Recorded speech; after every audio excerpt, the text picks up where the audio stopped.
जागर जनस्थान मीडिया, उत्तर महाराष्ट्रातील एक अग्रगण्य वृत्तवाहिनी, वृत्तपत्र आपल्या सेवेत. सांस्कृतिक, शैक्षणिक, सहकार, कृषी, कला, क्रीडा सर्वच क्षेत्रातील घटकांचा न्याय हक्कासाठी, जनजागृतीसाठी आम्ही घेऊन येत आहोत जागर जनस्थान ही आपल्या हक्काची वृत्तवाहिनी, वृत्तपत्र. Social media, print media, electronic media अशा सर्व माध्यमातून पोहोचवणार सर्वसामान्यांचा आवाज. उत्तर महाराष्ट्रातील जनतेच्या हक्काची एकमेव वृत्तवाहिनी जागर जनस्थान. जागर जनतेचा, जनतेसाठी सर्वसामान्यांच्या हक्काचा आवाज, जागर जनस्थान.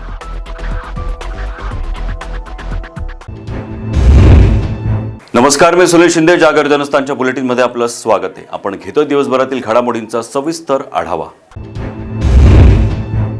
शिवसेना नेते खासदार संजय राऊत एक दिवसीय नाशिकच्या दौऱ्यावर आले असताना त्यांच्या उपस्थितीत शिवसेना नगरसेवक डी.जी. सूर्यवंशी यांच्या जनसंपर्क कार्यालयाच्या उद्घाटनाप्रसंगी अनेक विकास कामांचा भूमिपूजन सोहळा तसंच लोकार्पण सोहळा संपन्न झालाय.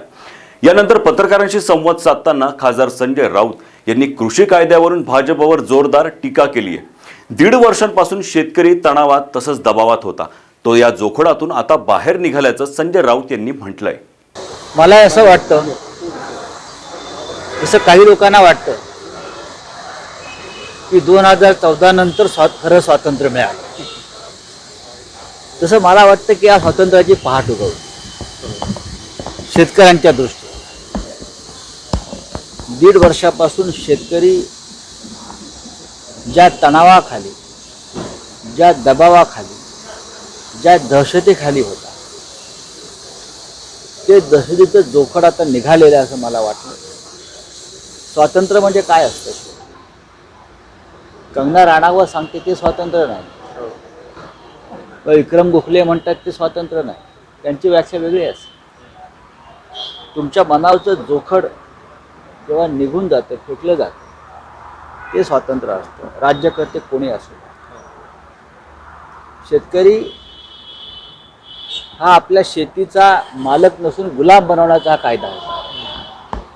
नव्या प्रकारची कॉर्पोरेट जमीनदारी या देशात लादली जाणार होती.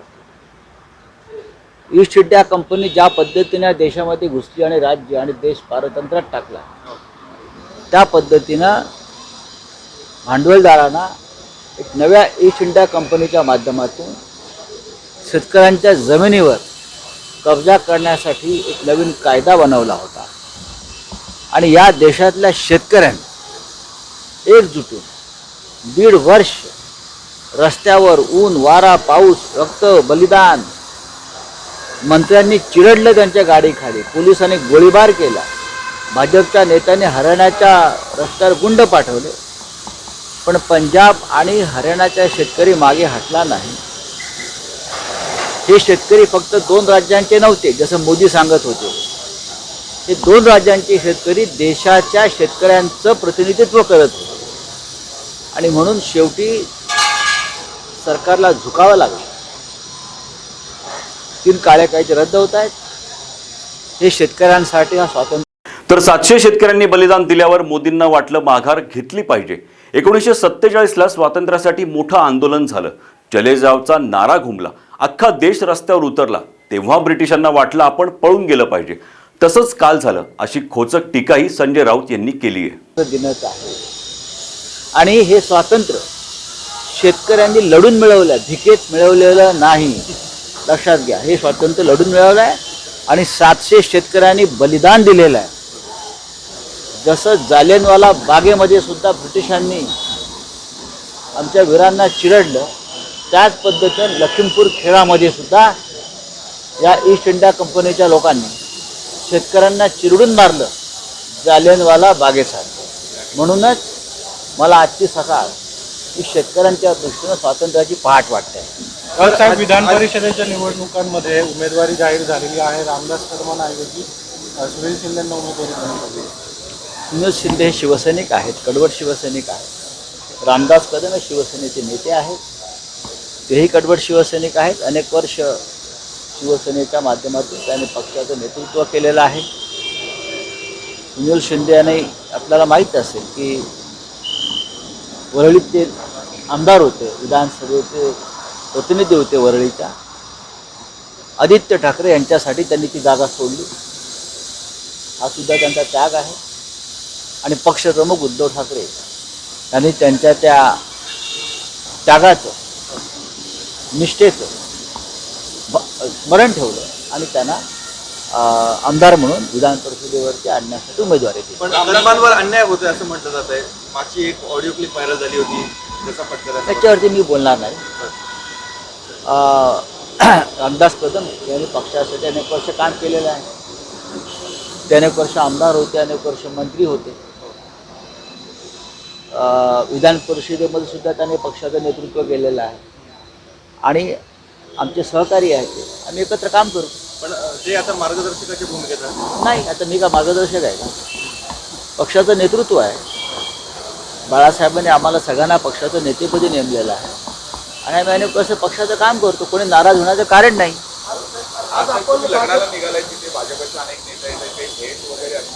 लग्न राजकीय पक्षाचं नसतं, लग्न हा कौटुंबिक सोहळा. आमच्या घरी सुद्धा लग्न होतात आणि आमच्या सगळ्याच पक्षातले परिवारातले मित्रपरिवार येत असतात.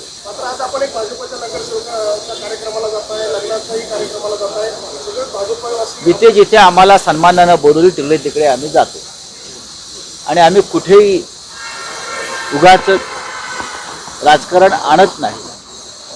जिथे राजकारण करायचं तिकडेच आम्ही राजकारण करतो. हां, एखाद्या कुटुंब सोहळ्यामध्ये, मित्रपरिवारामध्ये, सामाजिक कामामध्ये राजकारण आणून तर सत्ता गमवावी लागेल या भयातून पंतप्रधान नरेंद्र मोदी यांनी कायदे मागे घेतले अशीही टीका संजय राऊत यांनी केली आहे. त्याने मार्गी लावले. विषय राहिलाय फक्त विलिनीकरणाचा. त्या संदर्भात हायकोर्टाचे काही आदेश आणि सूचना आहेत, त्यानुसार ते काम करतील. पुढे काय करावं? कायदे रद्द झाले, एका फार मोठ्या सद्भावनेने रद्द झाले असं नाही. शेतकरी मागे हटायला तयार नाही. असंतोष वाढत चालला.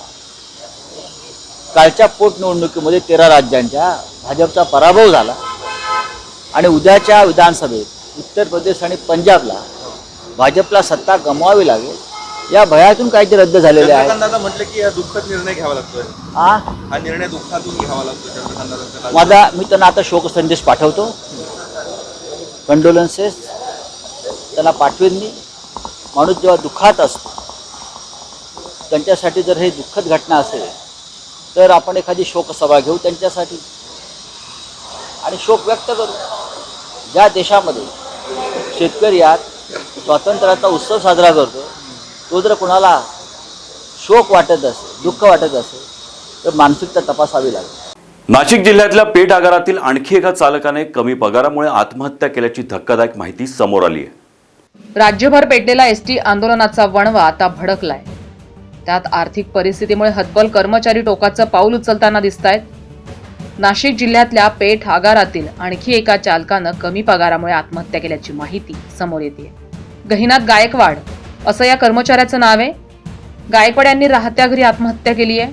दुसरीकडे जिल्ह्यातील एसटी कर्मचाऱ्यांनी त्यांचं आंदोलन अजून तीव्र केलंय. लवकरात लवकर मागण्या मान्य कराव्यात, एसटीचं राज्य सरकारमध्ये विलिनीकरण करावं या मागणीचा पुनरुच्चार केला जातो.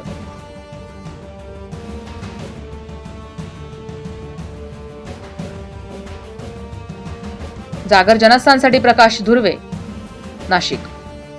वाढत्या गुन्हेगारीमुळे नाशिककर सध्या मोठ्या चिंतेत आहे. नवीन नाशिक परिसरात उदय कॉलनीमध्ये तर मागील 10 दिवसात 3 चोरीच्या घटना घडल्या. नाशिक शहरामध्ये गेल्या काही दिवसांपासून गुन्हेगारीनं चांगलंच डोकं वर काढलंय. दिवसाढवळ्या चोरी, घरफोडीच्या घटना समोर येत आहेत. नवीन नाशिक परिसरातील उदय कॉलनीत तर गेल्या 10 दिवसात 3 चोरीच्या घटना घडल्या आहेत. तिन्ही घटनेतील आरोपी एकच असल्याची शक्यता स्थानिकांकडून वर्तवली जातेय. पोलिसांनी वाढत्या चोरीच्या घटनेवर आळा बसवण्यासाठी रात्रीची गस्त वाढवावी अशी मागणीही केली जाते.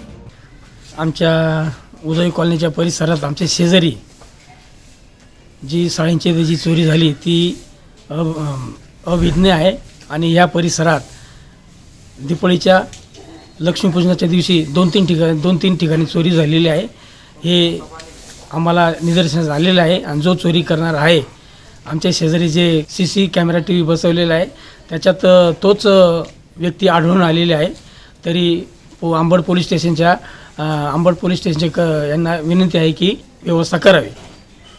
याच ठिकाणी राहणाऱ्या सुनील साळी यांच्या घरी पहाटे 4:30 ते 5च्या दरम्यान कपाटातून 5.5 तोळे सोन्याच्या दागिन्यांवर चोरांनी हात साफ केलाय.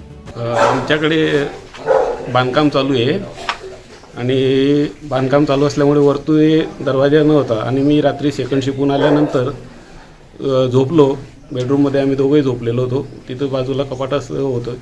त्या कपाटातून म्हणजे दागदागिने चोरीला गेले. शक्यतोवर चोर म्हणजे वरतून व इथून याच्यावरनं आला असे कंपाऊंडवरनं आणि कपाटातून दागदागिने काही कॅश चोरीला गेलेली.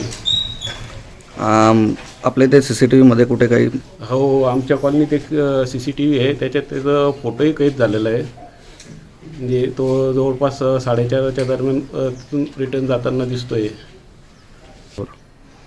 आमची आता फक्त एक विनंती की आम्हाला आमचं शोधून परत लवकर मिळावं. या प्रकरणी अंबड पोलीस ठाण्यात चोरीचा गुन्हा दाखल करण्यात आलाय. पोलिसांकडून पुढील तपास सुरू आहे. मात्र या घटनांवर आळा बसणार कधी असा प्रश्न आता उपस्थित केला जातोय.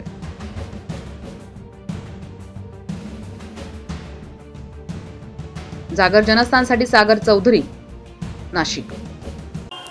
राज्य उत्पादन शुल्क विभागाने सातपूर येथे आयशर ट्रकमध्ये अवैध मद्य विक्री करणाऱ्या वाहनावर कारवाई करत तब्बल 30 लाख रुपयांचा मुद्देमाल जप्त केलाय. राज्य उत्पादन शुल्क विभागानं सातपूर येथे मोठी कारवाई केली आहे. गुप्त माहितीच्या आधारे शुक्रवारी गुरुकृपा हॉटेल समोर त्र्यंबक नाशिक रोडवर सापळा रचून परराज्य निर्मित अवैध मद्य वाहतूक करणाऱ्या ट्रकला ताब्यात घेतलाय. या ट्रकमध्ये महाराष्ट्र राज्यात विक्रीस प्रतिबंधित असलेली व दादरा नगर हवेली या केंद्रशासित प्रदेशात विक्रीस असलेल्या ट्रकसह 30 लाख रुपये किमतीचा अवैध मद्यसाठा जप्त करण्यात आलाय. या दरम्यान संशयित कामिम इम्रान उद्दीन अहमद आणि दीपक गणपत रोकडे यांना अटक करण्यात आली आहे. अवैध मद्य साठ्याचे 200 बॉक्स जप्त करण्यात आले. या संदर्भात राज्य उत्पादन शुल्कचे अधिकारी यांनी अधिक माहिती दिली.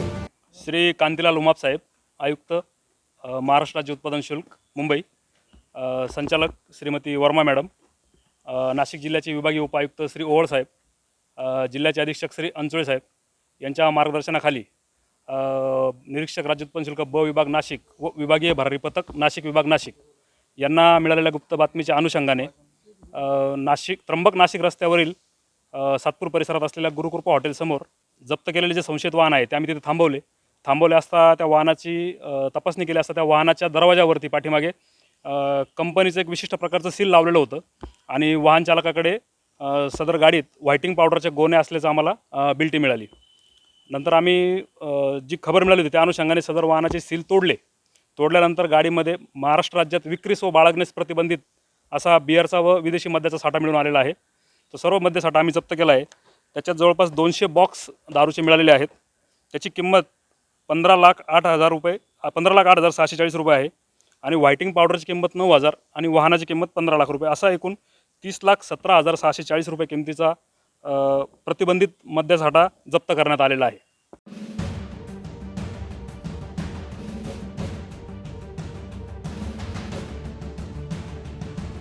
जागर जनस्थानसाठी प्रकाश धुर्वे, नाशिक.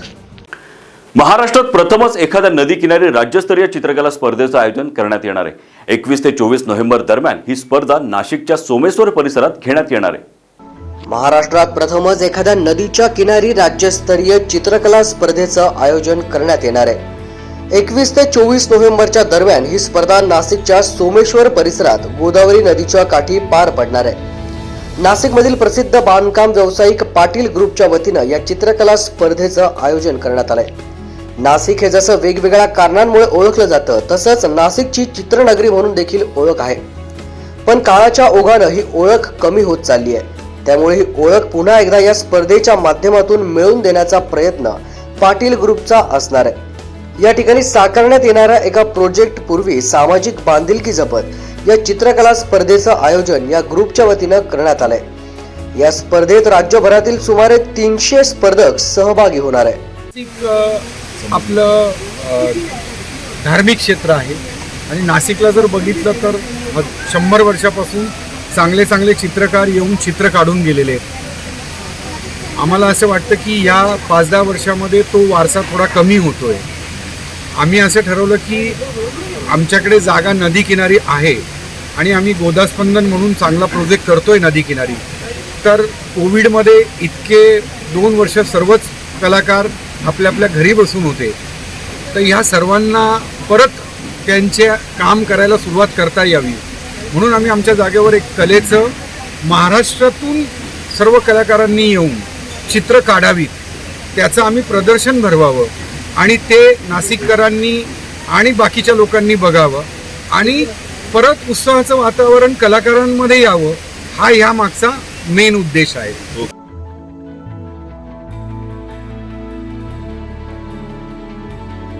जागर जनस्थानसाठी शुभम बोडके पाटील, नाशिक.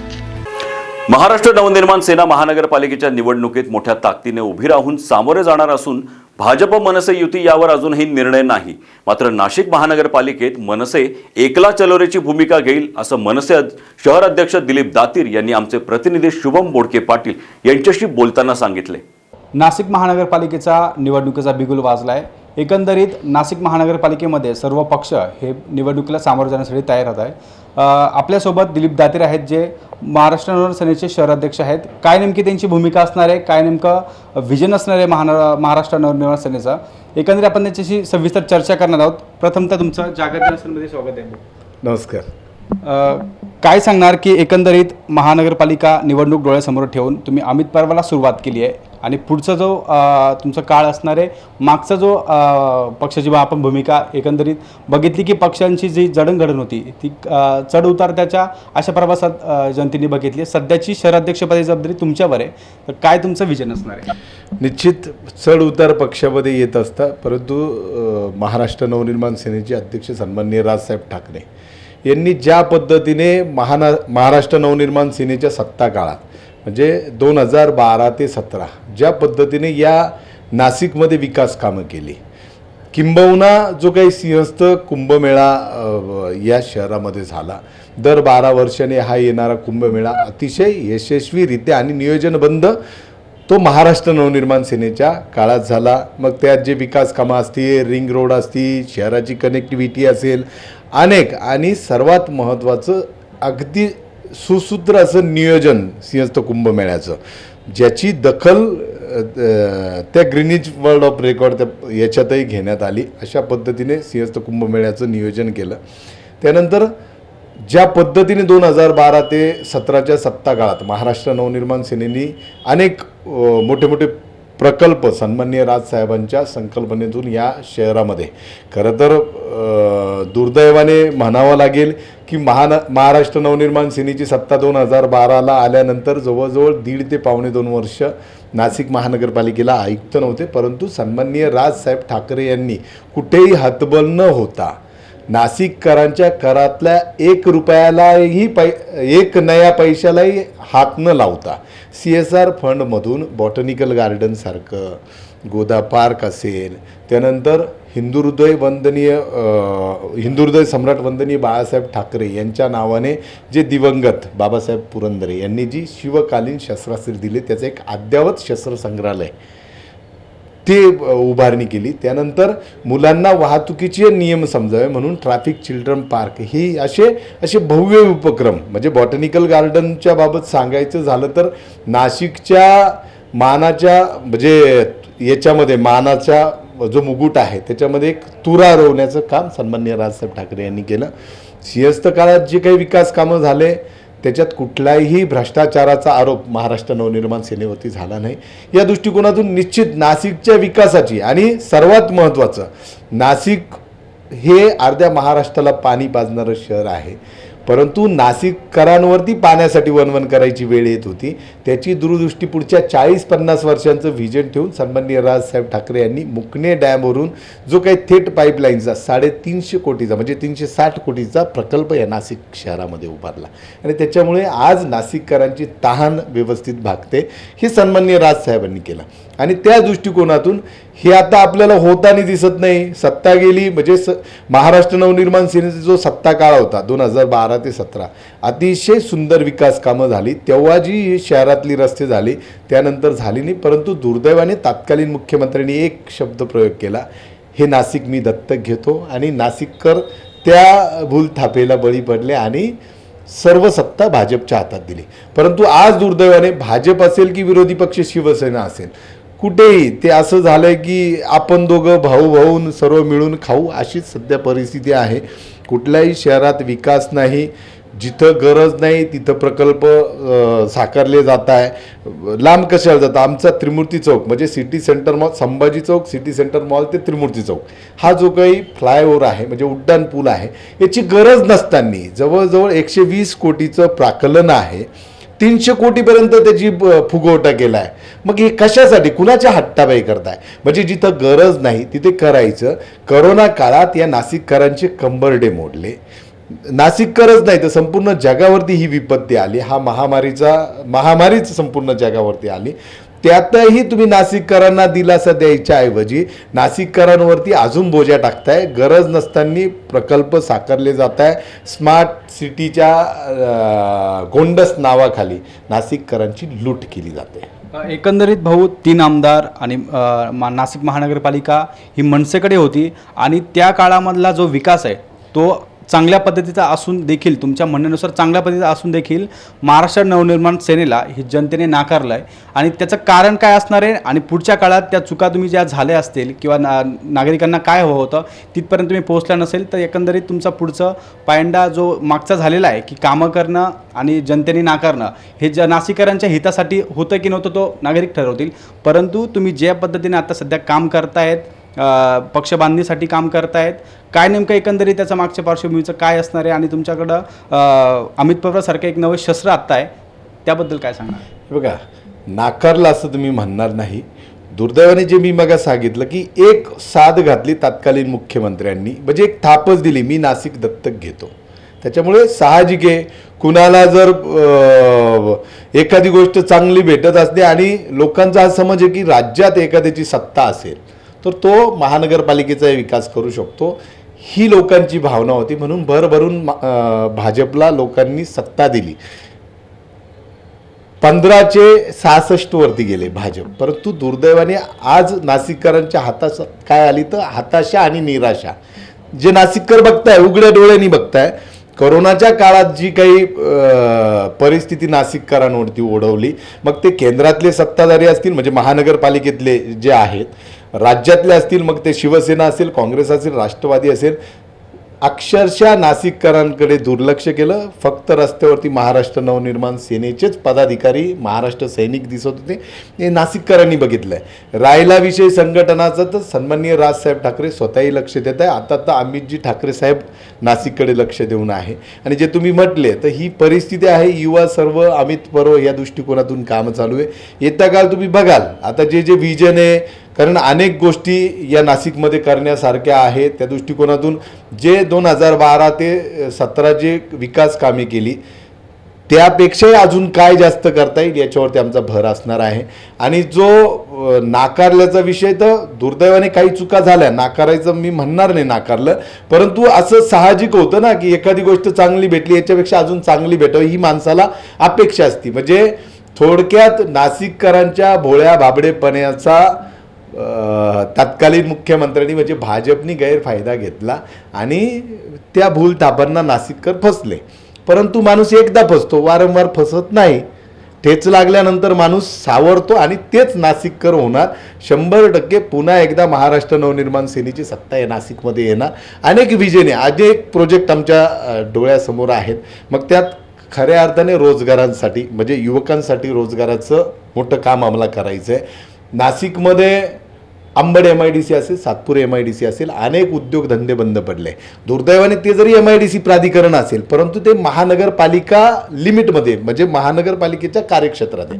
त्यामुळे इथल्या स्थानिक युवकांना किंवा मराठींना युवकांना कशा नोकऱ्या नोकऱ्या मिळवून देता येतील या दृष्टिकोनातून नवनवीन उद्योग कसे आणता येतील.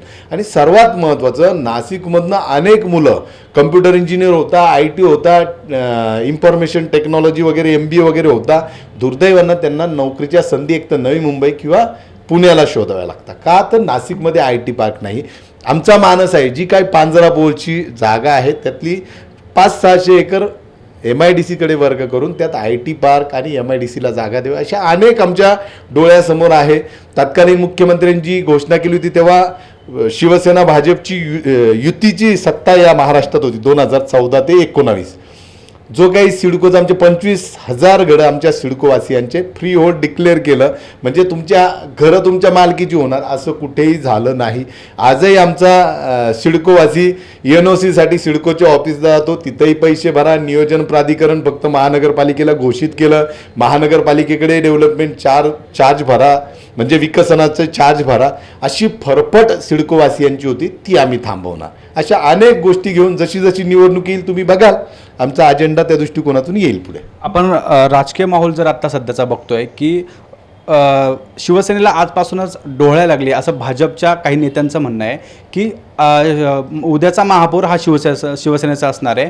आणि महाविकास आघाडीकडे तुम्ही कसं बघताय, आणि मनसे आणि भाजप युती हा जर संभ्रम अजूनही तसाच आहे, आणि तुमची एकल्या चळवळीची जी भूमिका आहे, एकंदरीत राजकीय माहोला संदर्भातला तुमचं काय मत आहे? निश्चित आता शिवसेनेला काय वाटतं त्यांनी काय प्रतिक्रिया द्याव्या, भाजपला काय वाटतं त्यांनी काय प्रतिक्रिया द्यावा, किंवा त्यांनी महापौर कोणाचा बसावा, ते ज्याला त्याला स्वप्न रंगवायचा अधिकार आहे, त्या खोलात आम्ही जाणार नाही. मात्र एकला चरोच्या भूमिकेवरती आम्ही ठाम आहोत. म्हणजे त्या दृष्टिकोनातून सन्माननीय राजसाहेब ठाकरे यांनी मुंबईच्या धर्तीवरती, मग मुंबई असेल, पुणे असेल, ठाणा असेल, नाशिकला आपण बघितलं 122 शाखा अध्यक्षांच्या नेमणुका झाल्या. आमची त्या दृष्टिकोनातून तयारी सुरू आहे. आणि राहिला युतीचा विषय, कुणाची युती होती नाही होती, भाजपसोबत जायचं का नाही जायचं, हा सन्माननीय राजसाहेबांचा विषय आहे. महाराष्ट्र नवनिर्माण सेना हा आदेशावरती चालणारा पक्ष आहे. सन्माननीय राजसाहेब ठाकरे जो आदेश देतील तो आमच्यासारख्या सर्व महाराष्ट्र सैनिकांसाठी शिरसावंद आहे, आणि त्या दृष्टिकोनातून पुढची आगेकूच आमची राहील. एकंदरीत भाजपसोबत जर युती नाही झाली तर भाजपसोबत तुमची छुपी युती असणार आहे असं विरोधकांचं मत आहे. पण एकंदरीत ज्या पद्धतीने भारतीय जनता पार्टी काम करते की बूथ लेवलला, ग्राउंड लेवलपासून तर कार्यकर्त्यांपासून जबाबदाऱ्या टाकून निवडणुकीला सामोरे जातात, त्याच पद्धतीचा अजेंडा हा महाराष्ट्र नवनिर्माण सेना सध्याच्या काही आपण कार्यक्रमातून बघतोय की त्या पद्धतीने चालवते. एकंदरीत जी छुपी युती आपण म्हणतोय तशा पद्धतीचं काही पुढचं तुमचं असणार आहे? मुळात महाराष्ट्र नवनिर्माण सेनेचं संघटन या संपूर्ण नाशिक शहराने, जिल्ह्याने बघितलेलं आहे. म्हणजे जसं 1992 पासून महानगरपालिकेच्या निवडणुका झाल्या, कुणालाही 40ची फिगर गाठता आली नाही, म्हणजे 40 अंक गाठता आला नाही. सन्माननीय राजसाहेब ठाकरे यांनी 2006ला महाराष्ट्र नवनिर्माण सेनेची स्थापना केल्यानंतर 2009ला या नाशिक शहरामध्ये 3 आमदार दिले. 2012ला 40ची संख्या म्हणजे 40 नगरसेवक निवडून आणले. हा करिश्मा फक्त सन्माननीय राजसाहेब ठाकरे करू शकता, आणि त्या दृष्टिकोनातून येणाऱ्या काळातही होईल. राहिला छुपी ती मनसे जे काय करायचं ते समोरासमोर करतं. नाशिकच्या हिताचा विषय असेल तर तिथे नाशिकच्या हिताच्या बाजूने, मग पक्ष कोणताही असो. नाशिकच्या विरोधात असेल तर मग तो सत्ताधारी कोणी असो त्याच्या विरोधात. म्हणजे आमची बांधिलकी, महाराष्ट्र नवनिर्माण सेनेची बांधिलकी ही नाशिककरांप्रती आहे. नाशिकच्या हितासाठी आम्ही कुठलाही निर्णय घेऊ. मात्र राहिला युतीचा विषय, तर मी पुन्हा एकदा आपणास नम्रतेने सांगतो की हा सन्माननीय राजसाहेबांचा विषय आहे. राजसाहेब जोही आदेश देतील तो आम्हाला मान्य राहील. आपण जिल्हाध्यक्षावरून पुन्हा शहराध्यक्ष, याचा असा अर्थ होतो की एकंदरीत तुम्हाला ग्राउंड लेवलचा नाशिक महानगरपालिकेचा अंदाज जो बघता त्यावर तुमच्यावर जी जबाबदारी टाकली आहे, आणि त्या जबाबदारी आपण किती वेळ आणि कशा पद्धतीने आपण हाताळताय, एकंदरीत संघटनात्मक बांधणी आणि सध्याची मनसेची स्थिती यावर इतरांचं असं म्हणणं आहे की महाविकास आघाडी जर झाली आणि भाजप आणि मनसे युती नाही झाली तर याचा फायदा थेट मनसेला होईल. त्यावर तुमचं काय म्हणणं आहे? बघा, मुळात संघटन सुरुवातीला जिल्हाध्यक्ष होतो, नंतर शहराध्यक्ष. सन्माननीय राजसाहेबांनी जी जबाबदारी दिली ती मी एक कार्यकर्ता म्हणून प्रामाणिक पार पाडण्याचा प्रयत्न कराल, आणि त्या दृष्टिकोनातून माझी तयारी सुरू आहे. संघटन जे आपण सर्व बघताय, सन्माननीय राजसाहेब स्वतःला लक्ष देत आहे. अमित साहेब ठाकरेही 2-2, 3-3 दौरे झाले. सन्माननीय राजसाहेबांचं या नाशिक शहरावरती खूप प्रेम आहे, आणि त्या दृष्टिकोनातून पुन्हा एकदा नाशिककर त्यांच्या हातात सत्ता देणार. राहिला विषय विकास कामांचा, तर तुम्हाला सांगितलं त्या दृष्टिकोनातून नाशिकला अपेक्षित असाच विकास नाशिककरांना हवा आहे. त्या दृष्टिकोनातून आम्ही निश्चित पुढचं आमचं मार्गक्रमण असणार आहे आणि त्याच दृष्टीने आमची स्ट्रॅटजी ठरणार आहे. बाकी कोण काय करतो, कोणता पक्ष काय म्हणतो त्याच्याकडे आमचं अजिबात लक्ष नाही आणि आम्ही देणारही नाही. आरोपांवर भाऊ तुम्ही सावध भूमिका घेताय, याचा असं इतरांना असं जो आपण म्हणतो की आरोप जर इतरांवर नाही करायचे तर पुढच्या काळात त्यांच्यासोबत काहीतरी हातमिळवणी करायचे, त्या संदर्भात तो विचार करून आपण सावध भूमिका घेत आहेत का? मुळात आरोप करायला समोरचे तितक्या लायकीचेच नाही. मग ते विरोधक असतील किंवा सत्ताधारी असतील, यांची लायकी नाही ते नाशिककर बघताय. आता जे काय खेळ चालू आहे तो संपूर्ण महाराष्ट्र बघतोय. मग केंद्र असेल, राज्य असेल, एकमेकावरती फक्त कुरघोडी करायचं, काय ड्रग्ज, काय कंगना, काय नवाब मलिक, त्या खोलात आम्हाला पडायचं नाही. आमचा अजेंडा हा विकासावरती असणार आहे. नाशिककरांना जे 2012 ते 17 दिलं, तुम्ही कुठल्याही नाशिककरांना विचारा, ते तुम्हाला निश्चित सांगतील की जे महाराष्ट्र नवनिर्माण सेनेने केलं, म्हणजे महाराष्ट्र नवनिर्माण सेनेच्या सत्ता काळात जी विकास कामं झाली ती या अगोदरही कधी झाली नाही.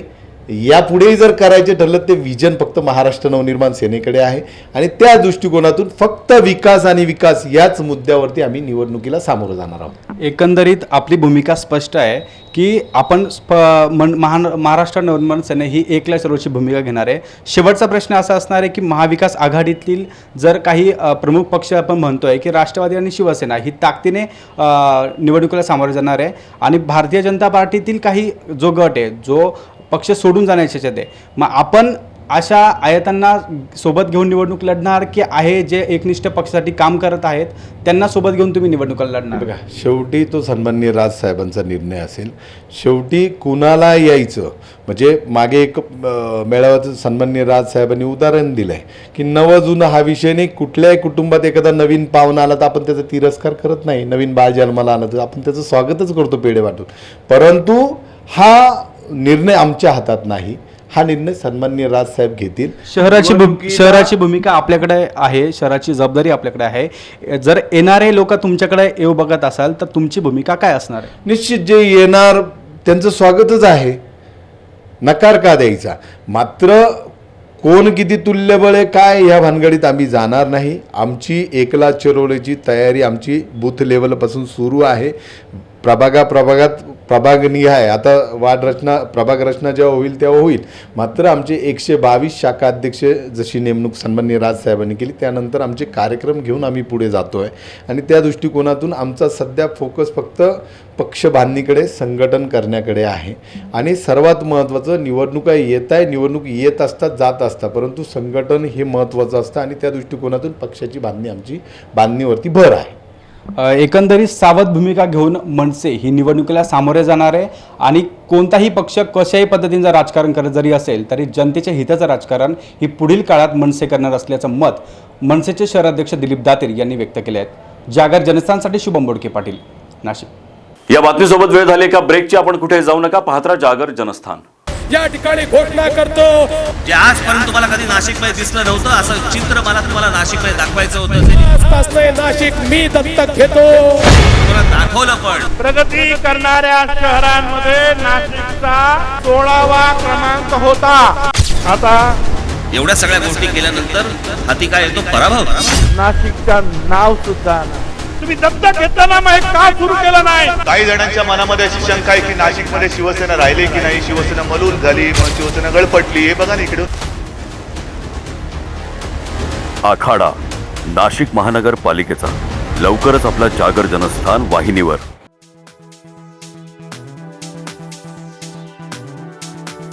कपडे खरेदीसाठी विश्वासाचं एकमेव नाव म्हणजे व्यंकटेश टेक्सटाईल. आमच्याकडे होलसेल भावात sari, kurti, leggings, dress material, palazzo, shirt, T shirt, fancy shirt, jeans, kidswear आणि मेन्सवेअर उपलब्ध आहेत. साडीमध्ये catalogue piece, Sintex sari, Calcutta works, Bangalore silk, Surat, काठपदर, कॉटन अशा अनेक प्रकारांसह आकर्षक पैठणी.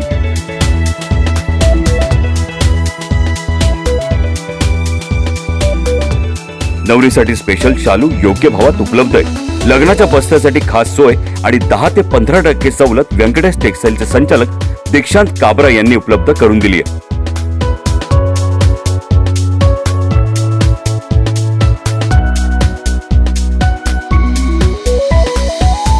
व्यंकटेश टेक्सटाईलला एकदा अवश्य भेट द्या आणि खास सवलतीसह आपली खरेदी करा, तेही अगदी माफक दरात।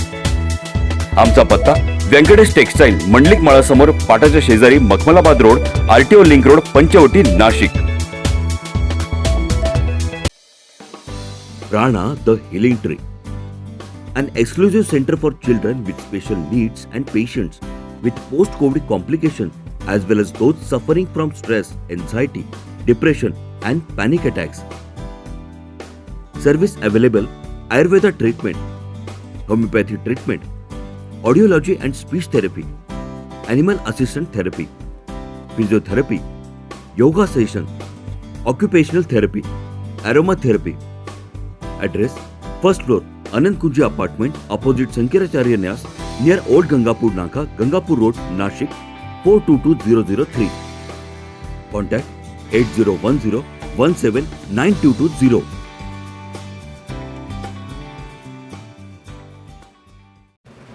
सुरक्षा आपली जबाबदारी। SSS security बाउन्सर्सची।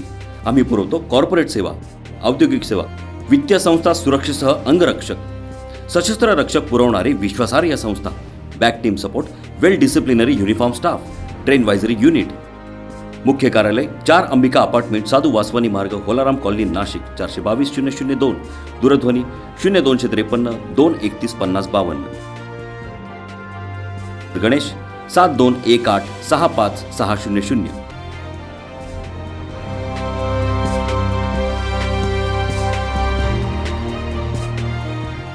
पंख आम्ही देतो, उंच भरारी तुम्ही घ्या। गरुड सेफ करियर अकॅडमी।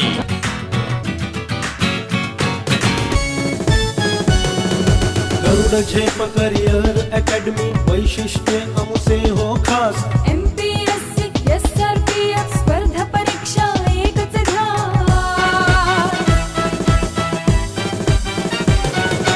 सरळ सेवा भरती प्रक्रियेत नोकरीची संधी मिळेल। विविध खाते विविध पदांचे मार्गदर्शन इथे मिळेल। रेल्वे भरती, पोलीस भरती, सिलेक्शन इथे होती। रेल्वे भरती, पोलीस भरती, सिलेक्शन इथे होती। भविष्य उज्ज्वल घडविण्या कटिबद्ध आम्ही पंखाचे। उंच भरारी घ्या तुम्ही, उंच भरारी घ्या तुम्ही।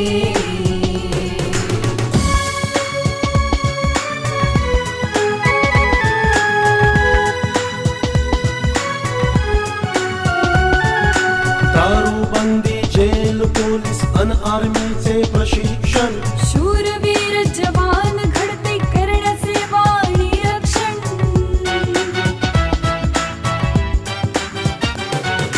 तज्ञ शिक्षक, सर्व सुविधा अन राहण्याची सोय इथे। शिस्तबद्ध चाले प्रशिक्षण, नसे काही उणीव इथे। गरुडचे अशी मारा,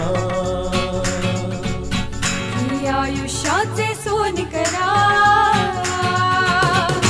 गरुडचे अशी मारा, ही आयुष्याचे सोनी करा।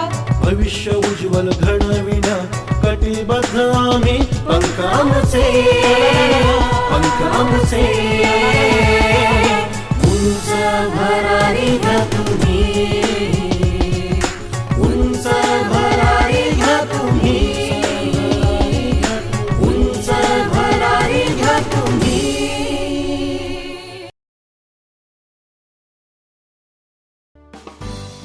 प्राणा द हिलिंग ट्री, विशेष गरजा असलेल्या मुलांसाठी आणि कोविड नंतरचा त्रास असलेल्या रुग्णांसाठी, तसंच ताणतणाव, चिंता, नैराश्य, भीती वाटणे या समस्यांनी ग्रस्त असलेल्यांसाठी एक विशेष केंद्र। इथल्या सुविधा: आयुर्वेदिक तपासणी व उपचार, होमिओपॅथी तपासणी व उपचार, श्रवण व वाचा उपचार, ॲनिमल असिस्टंट तपासणी, फिजिओथेरपी, योगा प्रशिक्षण वर्ग, ॲक्युपेन्शनल तपासणी व उपचार, ॲरोमाथेरपी। पत्ता: पहिला मजला, अनंत कुंजी अपार्टमेंट, शंकराचार्य न्यास समोर, गंगापूर नाकाजवळ, गंगापूर रोड, नाशिक 422003। संपर्क 8010179220।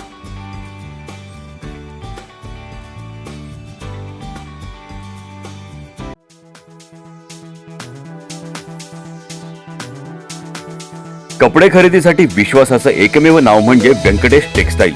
आमच्याकडे होलसेल भावात sari, kurti, leggings, dress material, palazzo, shirt, T shirt, fancy shirt, jeans, kidswear आणि मेन्सवेअर उपलब्ध आहेत. साडीमध्ये catalogue piece, Sintex sari, Calcutta works, Bangalore silk, Surat, काठपदर, कॉटन अशा अनेक प्रकारांसह आकर्षक पैठणी.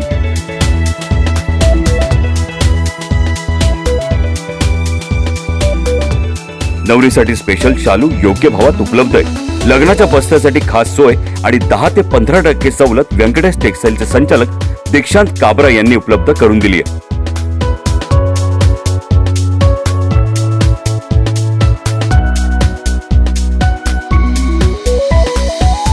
व्यंकटेश टेक्सटाईलला एकदा अवश्य भेट द्या आणि खास सवलतीसह आपली खरेदी करा, तेही अगदी माफक दरात.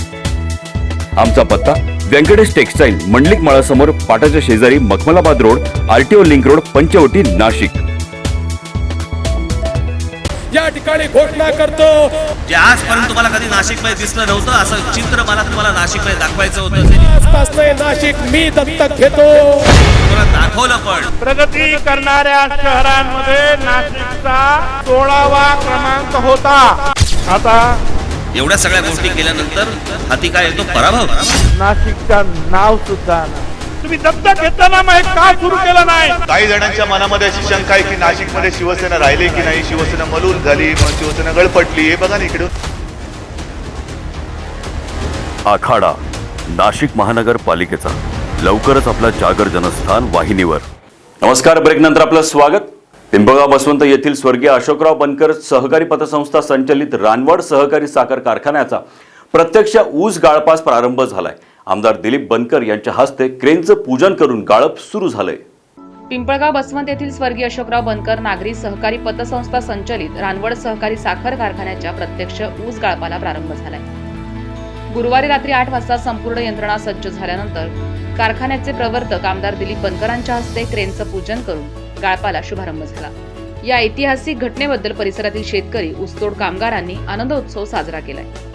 14 नोव्हेंबर रोजी ज्येष्ठ नेते शरद पवारांच्या हस्ते पालकमंत्री छगन भुजबळ, कृषी मंत्री दादा भुसे यांच्या प्रमुख उपस्थितीत मोळी टाकण्याचा समारंभ पार पडला होता. मात्र 6 वर्षापासून बंद असलेली यंत्रणा दुरुस्त करून कार्यान्वित करण्यासाठी 4 ते 5 दिवसांचा अवधी लागला. यासाठी आमदार दिलीप बनकरांनी अथक परिश्रम घेऊन कारखान्याची चाकं फिरवली. अवघ्या निफाड तालुक्याचं स्वप्न यामुळे साकार झालंय. दरम्यान रानवड साखर कारखान्याकडे 3 ते 3.5 लाख टन ऊसाची उपलब्धता असून नोंदवलेला संपूर्ण ऊस गाळप करण्याचा निश्चय प्रशासनानं व्यक्त केलाय.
जागर जनस्थानसाठी हेमंत थेटे, पिंपळगाव बसवंत.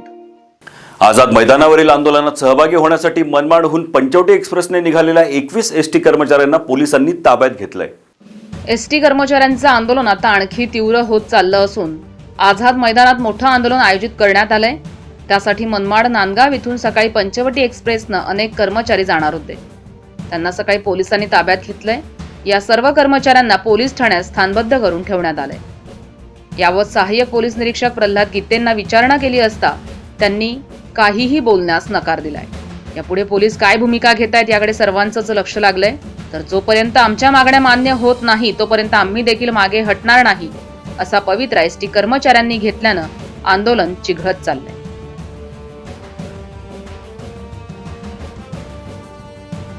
जागर जनस्थानसाठी आमीन शेख, मनमाड.